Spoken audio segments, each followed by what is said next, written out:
Hello, and we're delighted to bring you this panel on a wonderful new initiative inspired and empowered by our beloved Emmanuel Kunzelman and his beloved partner Laura Rose, the Holo movement. Emmanuel can't be with us easily today, although I believe he's actually in the Zoom room, which shows his incredible commitment and dedication to this work. But Emmanuel is actually in the hospital at the moment. So what I would like to invite us to begin our panel is by entering a moment of silence to join together in loving support for a minute and hold our deeply cherished Emmanuel and Laura in our hearts and heartfelt prayers for Emmanuel's full return to health and to support Laura in her loving care of him, and with gratitude for all they so wonderfully are and do in service to all of us and our beloved planetary home, Gaia.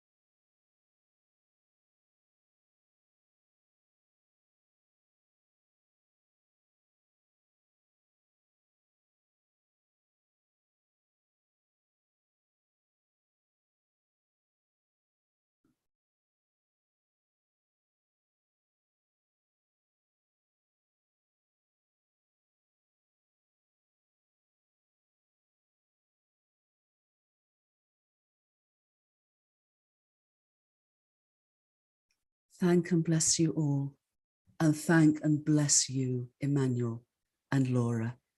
And now we're going to show a 5-minute video of Emmanuel, just so that we get a real sense of just how incredibly inspiring Emmanuel is for all of us and how he is guiding us in this incredible new and global project, this incredibly timely Holo movement. So if we can begin the video.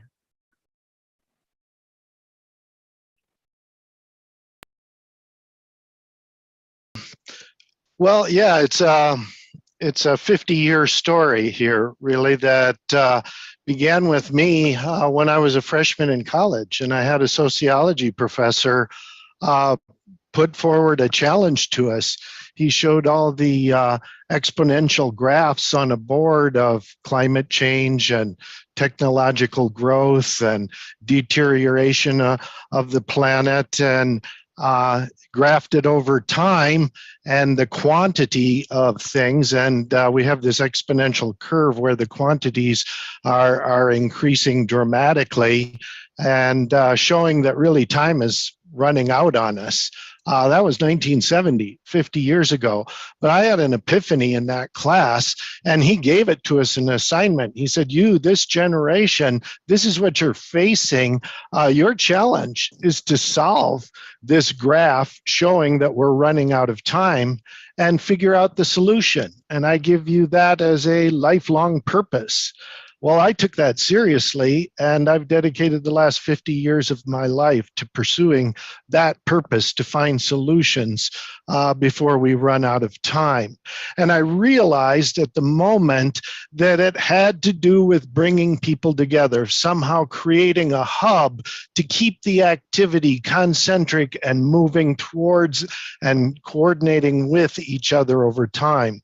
I tried to put this in practice in my personal life with the organizations I developed, non-for-profits, and always trying to put in my volunteer time first to make the organization grow and prosper. And this has led from one organization to another. But this really is a sociological phenomena here that has most preoccupied me. With all due respect to biology and the superorganism, and that's what we are, my vision of the Holo movement is a sociological process of us coming together, of all the many organizations, grassroots groups around the world. Paul Hawken has referred to them, literally millions, working in their silos, how do they come together as a single force? And I see this, the endemic wholeness of humanity, the truth, beauty, and goodness in ourselves calling out to this. So it is what leads us out of chaos. It's a sort of holotropic attractor pulling us forward into the future. And just as it's given me my purpose and my drive throughout my life, I feel that is an adequate answer to the entire world. There's a holotropic attractor telling you, you don't have to do much except rediscover the truth, beauty, goodness, the human spirit within yourself in its highest essence, and put it into practice. Find more groups to work with, more people to coordinate with, and make the Holo movement happen. So it's almost an endemic immune response to our human spirit that we're in danger, that there's a disease out there. It's called The Story of Separation by Charles and many others. We are caught in this materialistic paradigm. We've lost sight of the truth, beauty, and goodness in the whole human spirit, yet we know that that is the way back. So it's becoming calm, getting back to that inner spirit, letting it grow within us, and following the holotropic attractor into the future of coming together and working to save humanity and readjust our systems to a more fair, equitable, and loving universe. So it's a grand sociological branding of what's happening before our very eyes.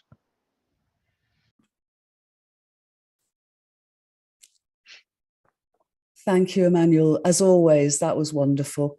And I love that we are, as a Holo movement, as World Unity Week, as 99 Days of Peace, all of us together, a holotropic attractor of love in action. So I'll go next. I'm Jude Curravan. I'm a cosmologist. And so what I bring to the Holo movement is a cosmological perspective that actually is as large as the universe and as small, but not so small, as each and every one of us. So the emergence of a Holo movement as a holistically interrelated movement of movements is essentially inspired by physicist and idealist David Bohm's perception of the fundamental wholeness of the nature of reality.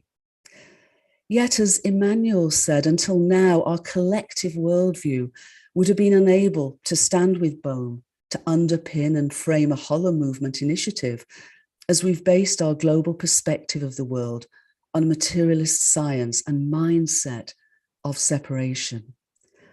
And while the technologies of this prevailing paradigm have enabled us to achieve much, including our communicating as a global species, its cosmology describes a universe devoid of meaning and bereft of purpose.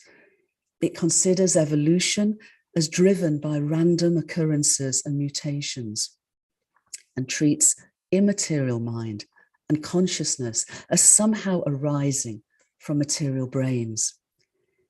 The evidence of scientific breakthroughs at all scales of existence and across numerous fields of research and wide-ranging fields of research is, though, now revealing a radically expanded realization that's converging with universal wisdom teachings and spiritually based traditions, and into an integral and unitive awareness. This emergent and unifying whole worldview and its new paradigm is akin with Bohm's insights, now, however, significantly extended, founded on and framed with a further 3 decades of scientific investigations and discoveries. Instead of a universe based on materialist separation, revolutionary insights are showing that its appearance indeed emerges from deeper levels of causation, as maintained by Bohm and time-honoured traditions, and now describing a universe that not only exists and evolves as a non-locally unified entity, but vitally exists to evolve from simplicity to complexity and ever greater levels of individuated and collective self-awareness, interdependence, and perceived interbeing. Above all, leading-edge science is discovering that fundamentally, mind and consciousness aren't something we have, but what we and the whole world are, which, alongside Bohm, has also been the understanding of other scientific pioneers such as Sir James Jeans, Max Planck, Albert Einstein, and John Archibald Wheeler, all heroes of mine. An emergent cosmology of evolutionary consciousness based on the increasingly compelling evidence is finding that everything in our universe is in dynamic and collaborative relationship with everything else. It shows how cosmic mind articulated in a universal language based on digitized and vitally meaningful information and pixelated at the most minute scale of existence, literally and actively in forms, as Bohm intuited all those years ago the entire appearance of our universe, with empirical evidence from atomic to cosmological scales also demonstrating, as he also thought was the case, holographically. Essentially, our entire universe is a holo movement whose unified existence and evolutionary purpose is expressed in the holarchic diversity of its nested holonic complexity. And now where the conscious evolution of humanity may also be seen as having an intrinsic role in its ongoing emergence. For as we link up and lift up together as a holo movement, we too are reflecting and embodying from our communal grounding what our universe does in its entirety, from its unified wholeness to the holons of its constituent parts. The innate interspirituality and inherent multidimensionality of the emergent cosmology of a conscious and evolving universe, a living universe, not only integrates the inner being and outer doing of our lives. As a unitive narrative, it invites and encourages us, but also naturally encompasses non-local sentience, including intuitive insights such as Bohm, coherent group consciousness such as ours in the Holo movement and whole worldview and all that we do to come together, and the occurrence of synchronicities such as the co-emergence of a convergent Holo movement with a unitive narrative as it was written, as meaningful way showers, as Bohm perceived. These invite us into a deeper and vitally experiential relationship with the whole of reality. A unitive and unifying whole worldview and a unitive narrative underpins, frames, and empowers our shared revolutionary purpose at this moment of our collective choice. Now indeed is the time for a Holo movement to come into being as a movement of movements, attuned to and aligned with the emergent and evolutionary flow of the entire universe. And I was asked whether I had sort of one little story of my experience of wholeness. And it takes me back 20 or more years to a time in a summer day, a summer morning near my home in Avebury in southwest England. I was in a field because I was doing some archaeological work and I was on my own, and the sky above me was clear blue, not a cloud in sight. But out of that clear blue sky came a message that I heard inwardly. And it said, in the commonality of our humanity, we're all ordinary. And in the commonality of our divinity, we're all extraordinary. So let's bring together the ordinary, the extraordinary, the inner, the outer, the masculine, the feminine, all that we are together to serve a Holo movement at this, our collective human moment of choice. So I'd now like to pass on to my dear friend, our beloved Dwayne Elgin, to take us forward in our exploration and service to a Holo movement. Oh, sorry, I do apologize. Dwayne, can you go next, or would Mason like to go next? I'd be happy to, whatever serves the whole movement here. You can see that the Holo movement is very emergent. It's alive. It's alive. Thank you, Dwayne, and thank you, Mason. Yeah.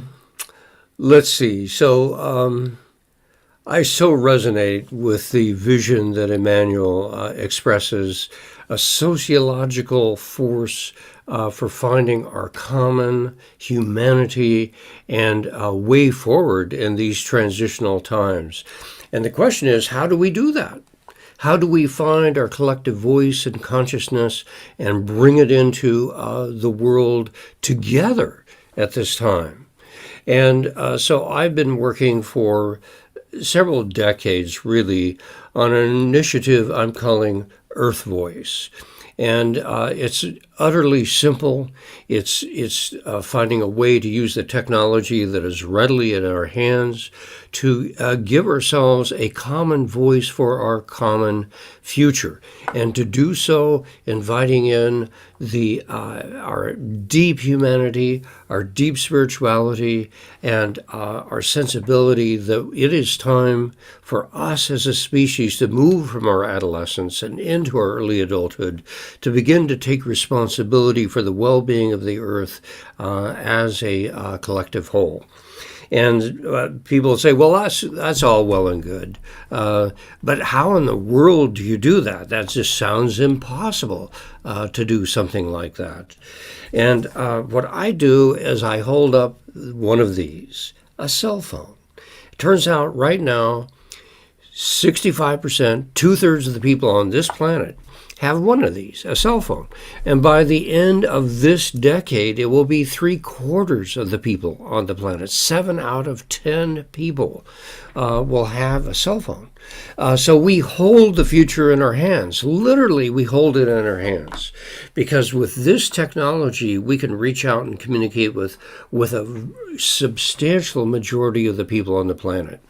And if you think back, it was our ability to communicate that got us from awakening hunter-gatherers roughly 10,000 years ago to where we are right now at the edge, the verge of a planetary civilization. So how do we move really fully into that possibility of a planetary civilization, the kind of movement that Emmanuel has spoken about, a Holo movement, a movement of movements? How in the world can those movements come together with a common voice for our collective future? And I say we hold it in our hands, the power to do that. And so an experiment in demonstrating the viability, the workability, the feasibility of a Holo movement is now getting underway with World Unity and other figures in organizing around the earth. So this is a simple process. We can begin in the simplicity of it all just with votes. And we can say, well, look, are you feeling despair about the well-being of the earth? And people might say, well, overwhelmingly, yes, I feel that. And, well, do you want strong and fair climate action now? Well, maybe, yes, I do. And, well, do you feel like you're a citizen of the earth? Are you an earth citizen? Well, yes, I feel that. And so when you think about this, what's happening is not simply a vote going out. It is a reflective consciousness coming back. And we first of all say, well, look, I am a citizen of the earth. A new sense of identity is then being born. You may sense, well, I want strong and fair climate action now, empowerment, a new sense of agency and capacity is being born. If the world leaders say, well, thank you for your votes, citizens of the earth, we welcome your participation in this collective journey that we hold together. And then a sense of self-esteem emerges. So in the simplicity of this technology and the simplicity of the kind of beginnings for an Earth voice, we're cultivating a new sense of identity, a new sense of agency and empowerment, a new sense of collective self-esteem. That is transformational. And that is also a vehicle. Earth Voice is a vehicle for everyone to have their voice heard, put it out there to the community of the earth as a whole, and get feedback. How do the people of the earth feel? And so this is moving beyond nations. It's moving beyond corporations. It's moving beyond the elitist billionaire class. It is saying the people that matter are the ordinary citizens of the earth. And as Jude was saying, we're ordinary for sure, but we are extraordinary in the power that we have in our hearts and in our hands to call for a new pathway ahead on this planet. So that is, in a nutshell, the vision of Earth Voice. And you can see directly how a voice for the earth really serves a movement for the whole. So with that, I send my blessings to Emmanuel and his well-being, and then also invite my brother Mason Ewald to join the conversation. Thank you, Mason. Welcome. Thank you, Jude and Dwayne. Jude, even if I intuit my wholeness at some level, just hearing the science articulated is always so healing, because there's something, living in a culture and in a world that seems to disagree with that, or say, tell a different story. And I feel always that sort of friction. And Dwayne, thanks for sharing, a very simple, powerful example of how we can begin to re-identify with the whole and speak for it and as it. And I'm sure we'll have a chance to explore that some more in this conversation. So I would like to share, a few ideas. After we recognize this truth of our wholeness, or this Holomovement principle, whether it's by understanding the science or through maybe our own intuitive understanding or our spiritual practice, what do we do with it? It's not necessarily easy to live as that all the time. Sometimes it flashes as an insight, or resonates as deeply meaningful. But how do we begin to embody that personally and collectively as a society? So I'll share some ideas or some tensions that I think all of us can relate to a little bit, and we can explore that a little bit further.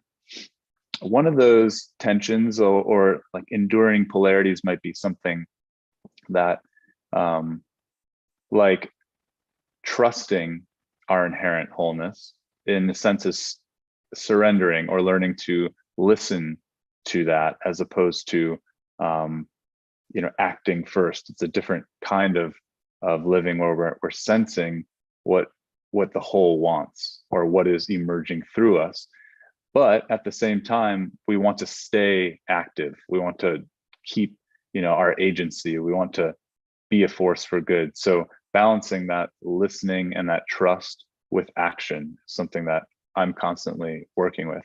Another is what Jude spoke to a little bit, is just the paradox of our unity and our unfathomable diversity all at once. So how can we hold an understanding and intuition of the whole, noticing difference, but noticing that difference as diversity and not necessarily separation, where there's inherent conflict. And there are a couple of different ways, we all might orient to this wholeness thing a little bit differently. Like I can think of, some of us might think, okay, how can I nurture wholeness within myself, my interiors? or how can I act in a way that benefits the whole? Or some of us might orient more toward the collective. How can we as a culture be a force for this wholeness?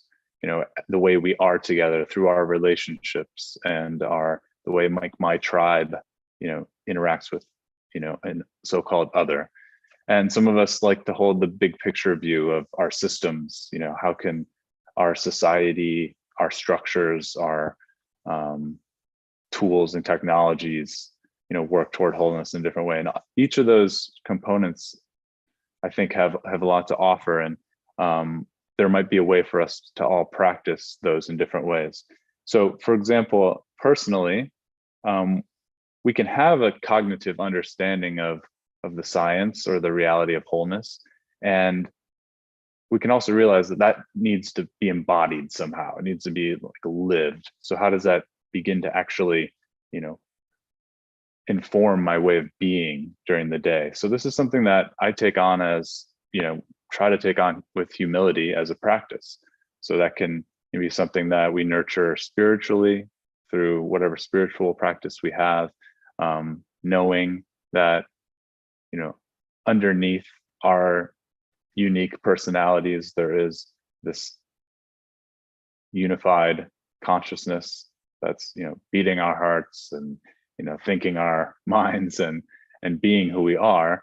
And there's also a way that cognitively we can practice wholeness by including more perspectives, by, thinking about what we're missing, what we do not see, that shadow that, we can always learn more. There are ways that we can practice that in an embodied sense with just our relationship to the earth and recognizing our interdependence of all systems. And then outwardly, we can think about, how do my actions every single day, how I speak to other people, the work I do, what I purchase and so forth, how does this impact the whole? How are my actions? Are they benefiting the whole, or are they, driven by more individualistic motives? And then collectively, we're all part of communities, whether those are local communities or online communities like this one we're in now. Maybe we consider, our own tribes or nations as our communities. There are different ways that we can reimagine wholeness in that sense, both by strengthening the community we're a part of and creating more interpersonal health and well-being, learning how to listen to each other differently, learning how to compromise, how to practice compassion, but then also noticing where there might be boundaries. Who do I consider my opponent or my other? And we practice wholeness that way. And then obviously there's this big challenging process that Emmanuel's speaking to, that Dwayne's speaking to, of, the systems, like the collective, our ways of being at a societal level. What, new government or governance processes could we begin practicing? What new, ways of thinking about money and, all sorts of sociological systems that are out there are in some ways reinforcing this myth of separation, are built around the individual, are reinforcing, this narrative that is so common in the West, and especially in my country, in America, that, what benefits the individual. And there are lots of experiments out there happening now, and subcultures and in communities where different kinds of, governance are being explored, and things like different financial systems, different ways of collaborating with other organizations. But as I practice that, I continue to run into the current way or the old way of being, certain incentive structures that make it really difficult for me to collaborate, or that might threaten the safety or the health of my, my personal income or my organization's well-being if I, team up with someone else. Or, so there are all these frictions that we can encounter when we begin practicing that. And I would suggest that, some of the most important values that we hold in this process are, in the beginning of this, are generosity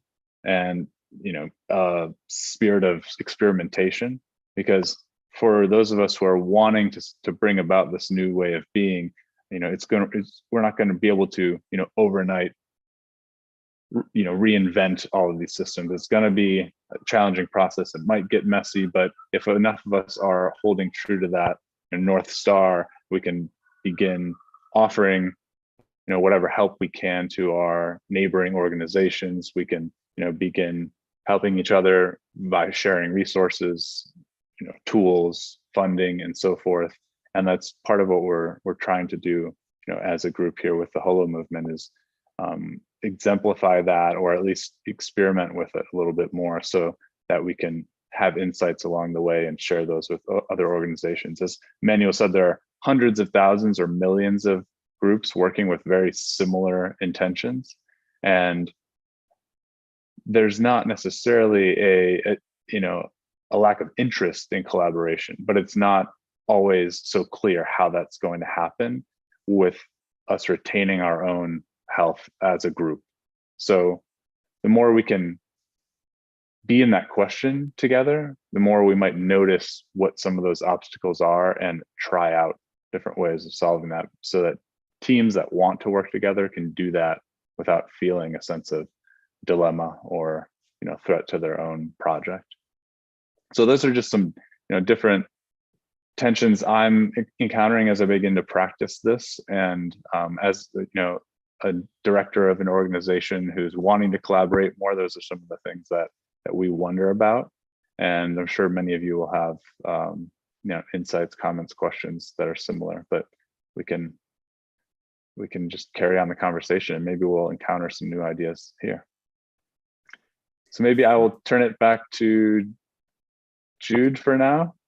Thanks, Mason. Absolutely. I love this sort of emergent sense of us finding new ways to work together, to be together, to co-create together, to mutually link up and lift up together. And when I first heard from Emmanuel the whole sense of what a whole movement could be, that was where I was so excited, that we don't just understand, as you said, but how do we experience this? How do we embody this? It's a process of evolutionary emergence as a conscious evolution. So thank you so much. And now I'd like to introduce, again, our dear friends, Dr. Kurt Johnson and Dr. Robert Atkinson. And one of the early initiatives that's coming out of the Holo movement is a book. So I'd like to ask Kurt and Bob, who are essentially the guides and the editors and the maestros of our Holo movement book, to introduce it and to share with us more about it. So over to you, Kurt and Bob. Yeah, well, thanks, Jude, and thanks, Emmanuel, and to the Holo movement for having us here. And I'd just like to say that I was able to speak to Emmanuel just a bit ago, and it was so great to know that he's doing well. And I think he's also even joined us now on audio. So thanks for having us here for a moment from the Light on Light Press, lightonlight.us, to talk about the book of Emmanuel's that we're really excited about. And that book is entitled The Holo Movement, How Conscious Evolution Will Unite Humanity. So I'll just repeat that title, The Holo Movement, How Conscious Evolution Will Unite Humanity, edited by Emmanuel Kunzelman and Jill Robinson. So as you know, at Light on Light, we do beautiful books. This is one that we recently did with a foreword by His Holiness the Dalai Lama.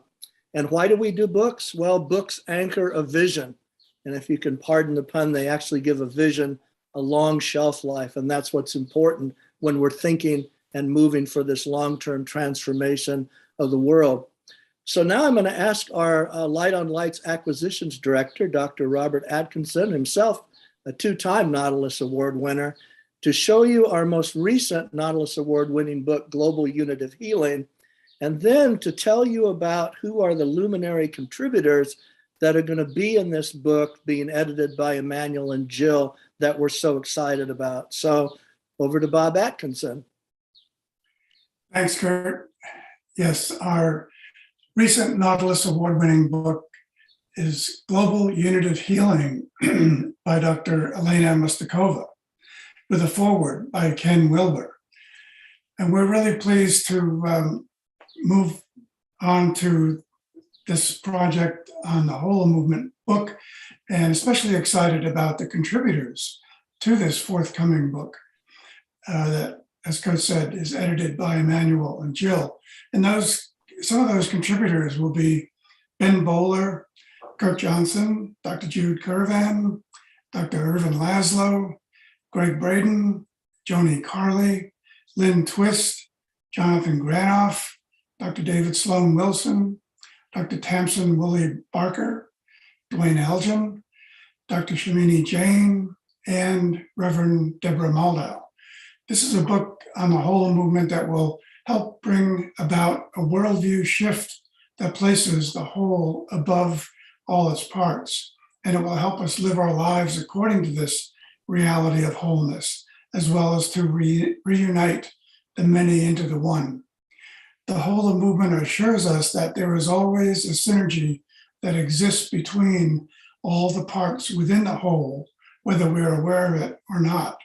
So we're really happy to be publishing this important, timely book that promises to contribute much to humanity's evolving consciousness. Back to you, Kurt.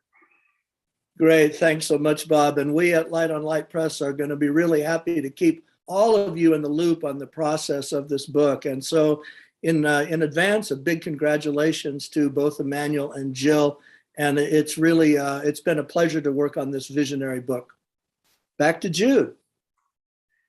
Thank you, Kurt. Thank you, Bob. And I can also share that it's been a wonderful process. I think it's a really loving action way that the bringing together of the book itself is a hollow movement of itself. So many contributors, so much in the sense of the weaving together of this new story and this new, what we have now. This is, as I said earlier, the time for a hollow movement, perhaps the only time until now we could have initiated such a transformational, social change maker, change agent as the Holo movement, because we have a whole worldview cosmology. We have a unitive narrative that underpins and frames unity and wholeness. We have the tools, the technological tools, as Dwayne said, in our hands. We have the willingness, as Mason added, to practice within ourselves and practice with each other what this emergent way of being and doing can mean, which is the very essence of a Holo movement. And we also appreciate that this isn't just about understanding, this is experiencing and embodying this emergent evolutionary impulse and flow. So in the time we have left, we have about 10 minutes. I'd just like to open our circle up for anyone to add to what's been spoken to and shared so far. And maybe we can move, John, to some form of gallery view where perhaps Mason, Bob, Lawrence, who's with us, Dwayne, Kurt, Julie, I see, but anyone to just put your hand up and in the reactions we can come to. So Brian, you have your hand up. Thank you so much. Firstly, it's a great honor to be with so many luminaries here. As I wrote a bit in the chat, I'm a visual artist. I've been a meditator since 1970. And in 2013, while meditating, I followed thoughts rise from silence back to silence and created this incredible design of a spiraling torus geometry. The first physicist that saw it said that I've modeled the creative pattern of the universe. This is what we're talking about here and now. And I just asked this incredible gathering of people, and I've offered the design for the book. I would love to team up with any of you because I'm a visual artist. I'm into nonverbal expression that translates to all beings from, all languages.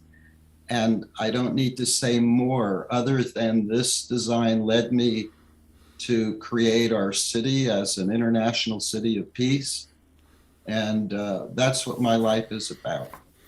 So I'm on the same track as all of you, but I don't write books.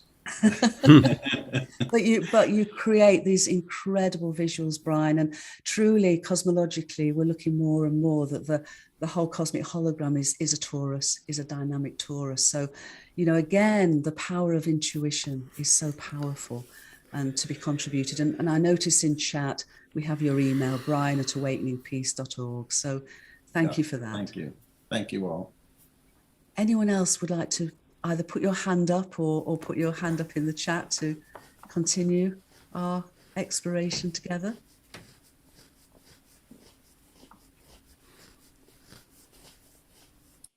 In that case, may I volunteer someone? I'd love to volunteer Lawrence, who's been very much involved with Emmanuel and the Holo Movement core team, to share a few words with us. Yeah, thank you, Jude. It's an honor to be here. And Emmanuel, if you can hear, we're all wishing for your recovery and back to perfect health. Yes. If the Holo Movement is the foundation of Purpose Earth, and Purpose Earth is a reflection of the Holo Movement. And it's as some of you know, or most of you know, it's a grant and mentorship program. We give funds to grassroots organizations to activate change in their community. We have, I think, 28 grant recipients so far. In Africa, dance company in Nigeria, empowerment program in Botswana, Native American programs. The Ramapo, 3 weeks ago, the Ramapo just received a deed from a land, for land that was taken from them in 1737. And the family that owned the land for all of these generations gave it back, and it was a ceremony in New Jersey. It's 65 acres of land, and these are the kind of activities that really express what's wrong and also what's right. And it's sort of the Holo movement. It's an example of what it is. It's really the whole. And it's sort of coming back to the roots and giving back the land. And that's the foundation of Purpose Earth, is that unity, the unitive narrative, the things that we talk about all the time. So it's as Ben said in the opening ceremony, it's a modeling, a model to bring out the wisdom energy that we all work with. So thank you, Jude. Thank you, Lawrence. And we talk, don't we, instead of role modeling, let's step into soul modeling together into the Holo movement. So thank you. Jack, I see your hand is up. If you'd like to share some thoughts with us. Yeah, and I'll keep it brief. Something like, I've been an activist for over 40 years, trying to do a lot of this stuff. And basically, you know, there's all those people, and myself included, all of us especially that are here today. We talk a lot about working closer together and bringing everything together. And over the years, I just can't help but wonder why those of us who seem to be so focused on getting more coordinated and collaborative and organized together, that we don't do a much better job of it than we have. And a lot of that, I think, is focused on trying to expand the movement in a larger sense, and spending a lot of time on that. And I guess I'm thinking that we have enough people that are already convinced that we need to do that we can actually get something done. And I see the synergy circles. I see what John is doing with Sign and the Weaver and this Holo movement. I see that as really taking that step forward. And I have to say that I'm starting to feel a lot better about those thoughts than I have ever in the past. So I'm just hoping that this continues to happen, because I'm starting to feel good about it. Great. Jack, it's lovely to have you with us. And I think a lot of people, you know, we have folks here like you who've been, as Emmanuel mentioned at the beginning, 30, 40, 50 years on this journey. And as elders and still as committed and dedicated to this journey. I mean, one of the things that I'm really enjoying is having you with us and you're feeling that there is authentic hope for us making these choices moving forward. So thank and bless you. And I notice, as I think John and we have, that Emmanuel is actually with us. And Emmanuel, I think you might like to share a few words of wisdom with us before we complete our panel today. Yes, thank you, Jude. Can you hear me okay there? Yes? Yes, we can. Thank you. Okay, just a second. Yes, it's wonderful to be with you all today, and thank you so much. I think this program has been a demonstration of how the Holo movement takes care of itself, even when the moderator is indisposed. And thank you, Jude, Dwayne, Mason, Kurt, Bob, the whole of you, all of you, and everyone there present today. I so love and respect you, and so appreciate your stepping in and creating such a beautiful program today. Just wanted to say a couple words that eventually we'll put information on the book on holomovement.org. That's a work in progress, but hopefully in the next month or two, you'll be able to get some preliminary information on the development of the book there. And there was another question in the chat about whether Barbara Marx Hubbard's Wheel of Co-Creation will be included in the book. And I would like to say that Barbara's wheel is the wheel that moves the Holo movement. And she was very close to me. And in 2015, we kind of co-created the Global Purpose Movement, which grew into Purpose Earth, which grew into the Holo movement. And it all spins on Barbara's vision as well. And we're all in this together, all souls wherever they may be. So just wanted to add a few thoughts. Thank you all for being there today. And thanks to the whole Holo movement team the world over for being part of the whole. Love you all. Thank you. Thank you, Emmanuel, and we love you very much. And it really is just incredible that even in your hospital bed, your commitment and dedication, 50 years and going strong, is still very much with us and inspiring and empowering this amazing Holo movement and what it can be. And as you say, it can only be because we come together to underpin, to frame, to love each other, to realize that there is no separation. And yet I think, as Mason said, unity expresses itself in radical, abundant diversity. And for me, I think a really fundamental aspect of the Holo movement is actually to take us even beyond unity in diversity, even beyond unity in inclusion, to unity in belonging, for us to remember that we all belong to ourselves, to each other, to our beloved planetary home Gaia, and to the entire universe and the whole cosmos. So we thank everyone who's been with us today. And in addition to Emmanuel, Laura, Dwayne, Mason, Kurt, and Bob, I'd like to thank John, our maestro, who's actually kept us all together and on time through this process, and to Ben and all the team, including John at World Unity Week, and the team that is also continuing through our 99 Days of Peace until September.